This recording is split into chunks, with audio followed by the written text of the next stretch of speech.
Sob as luzes intensas do auditório lotado da Escola Secundária Almeida Garrett, em Lisboa, eu, Tiago Santos, o cantor que todos consideravam o ídolo da turma, segurei o microfone com as mãos trêmulas e declarei em voz clara e firme: eu amo o André, o meu colega de turma.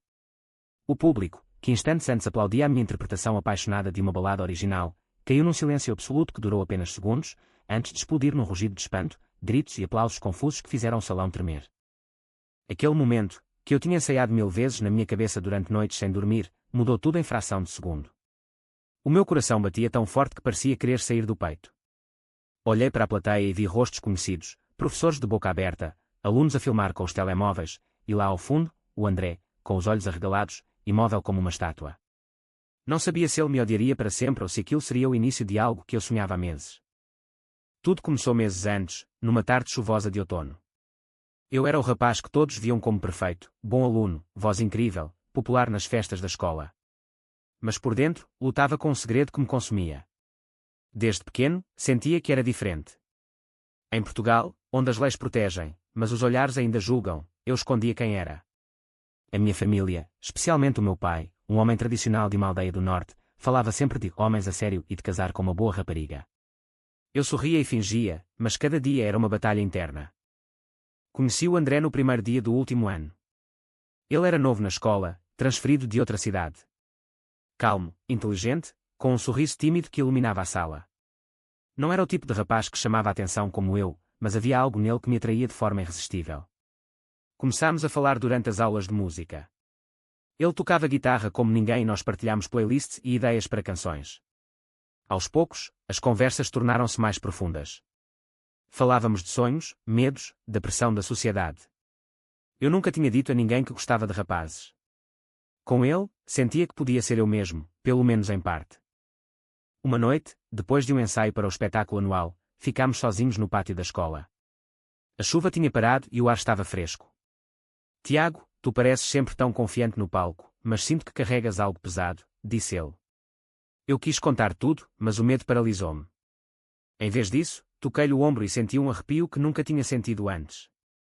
A partir daí, os meus sentimentos cresceram. Eu escrevia canções sobre amor escondido, pensando nele.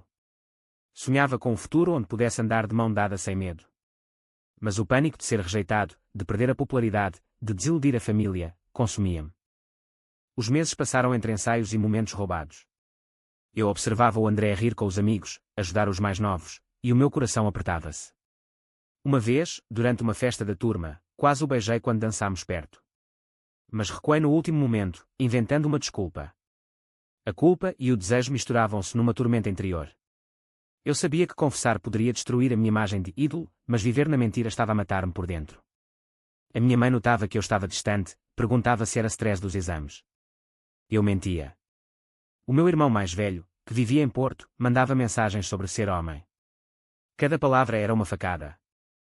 A decisão de confessar veio após uma conversa com a minha melhor amiga, Sofia. Ela era a única que suspeitava.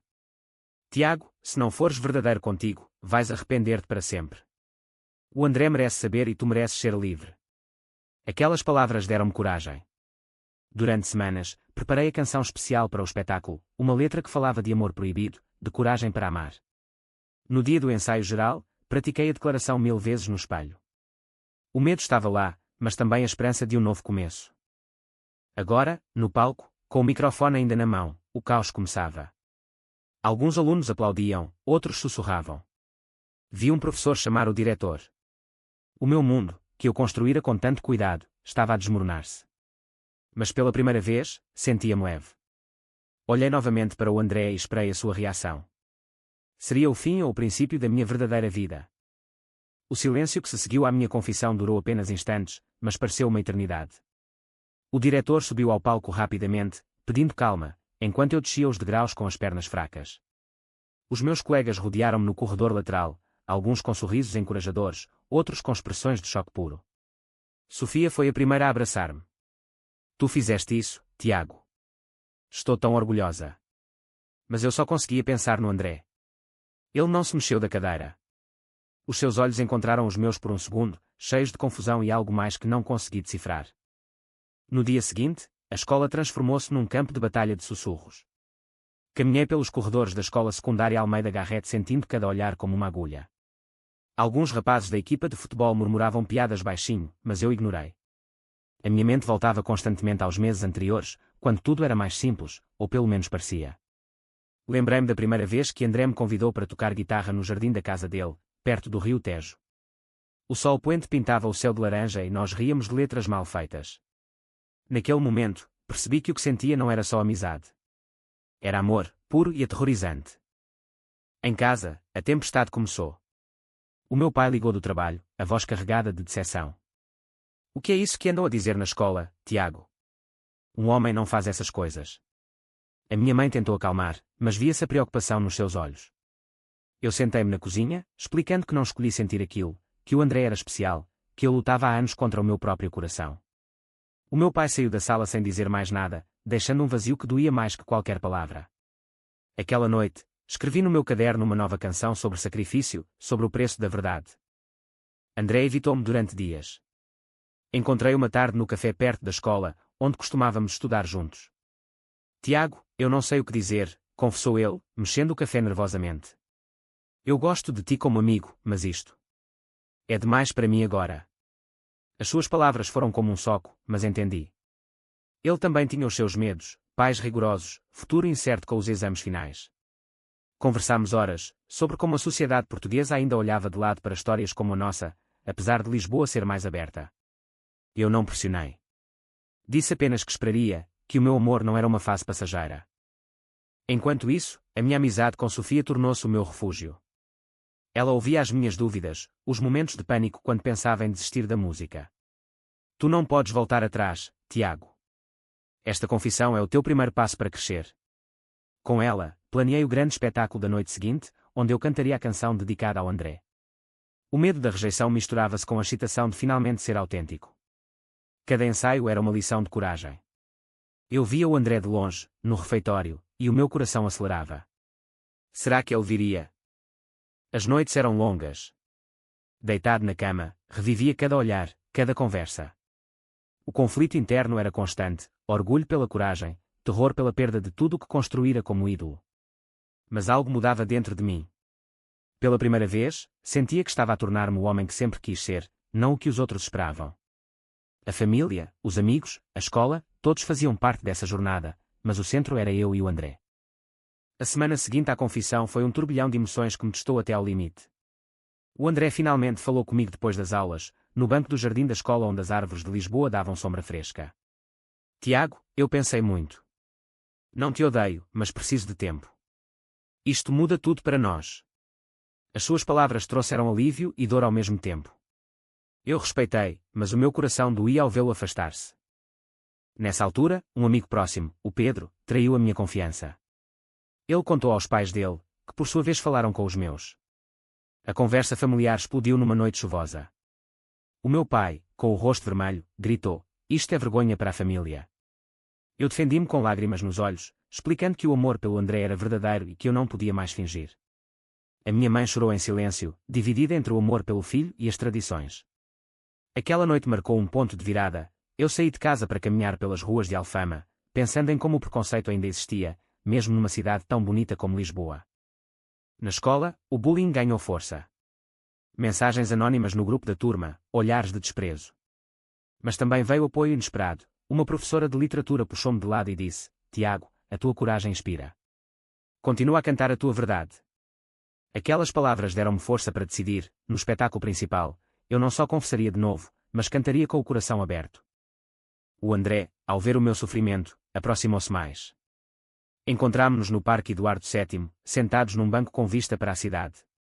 Falámos de sonhos futuros, de universidades, de um Portugal onde o amor entre homens não fosse motivo de escândalo. Ele confessou os seus próprios medos de identidade, de não saber se sentia o mesmo. Não foi um sim imediato, mas um começo de compreensão mútua. O conflito psicológico era intenso. Eu questionava se valia a pena perder amigos, família, status pelo amor. Mas cada conversa com André fortalecia-me. Eu passei noites a compor, transformando a dor em melodia. A traição do Pedro ensinou-me que nem todos os amigos ficam, mas os verdadeiros, como Sofia, permanecem. A minha jornada de crescimento acelerava, de rapaz escondido para homem disposto a enfrentar o mundo. A escola inteira comentava, mas eu já não me importava. O foco era o espetáculo que se aproximava e a esperança de que André estivesse lá. A noite do grande espetáculo chegou como um furacão. O auditório da escola secundária Almeida Garrett encheu-se de pais, alunos e professores. Eu subi ao palco com o coração na boca, mas a voz firme.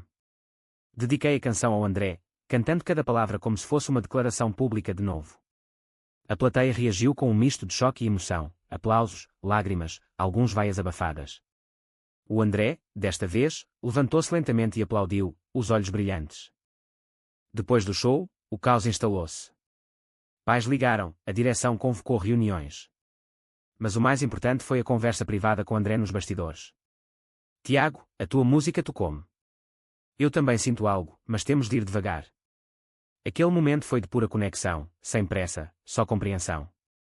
A minha família assistiu da plateia, o meu pai saiu cedo, mas a mãe ficou, orgulhosa apesar de tudo. Os dias seguintes trouxeram consequências, reuniões com psicólogos da escola, apoio de amigos novos. Eu enfrentei o bullying de frente, respondendo com dignidade. A traição anterior do Pedro transformou-se em lição, aprendi a escolher melhor as pessoas. Com André, começámos a construir algo real, passeios discretos por Lisboa, conversas profundas sobre o futuro. O meu crescimento era visível, de ídolo preso no medo para jovem maduro que escolhia o amor acima da imagem. A escola inteira falava do ídolo que mudou tudo. Alguns alunos vieram confessar as suas próprias lutas, criando um laço de solidariedade. Eu continuei a cantar, mas agora com autenticidade. O espetáculo não foi só uma noite, foi o catalisador para uma nova fase da minha vida. Meses depois do espetáculo, a vida estabilizou-se de forma surpreendente. André e eu caminhávamos juntos pelos jardins do Mosteiro dos Jerónimos, de mãos dadas discretamente, falando de planos para a universidade. A minha família, após muitas conversas difíceis, começou a aceitar. O meu pai ainda lutava, mas via o meu sorriso e respeitava. A mãe tornara-se aliada, defendendo-me em jantares familiares. Na escola, o preconceito diminuiu. O diretor implementou palestras sobre inclusão, inspirado no meu caso. Sofia e outros amigos formaram um grupo de apoio. Eu lancei uma canção online sobre a minha jornada, que ganhou visibilidade em Portugal. André, ao meu lado, cresceu também, superou os seus medos e assumiu publicamente o nosso laço. A minha transformação foi completa. De rapaz atormentado por dúvidas internas para homem confiante que entendia que o amor verdadeiro exige coragem e sacrifício, mas traz liberdade. A sociedade, com os seus julgamentos, não me derrotou. Pelo contrário, fortaleceu-me. O amor entre dois homens consegue superar os preconceitos sociais em Portugal. Verdadeiro ou falso?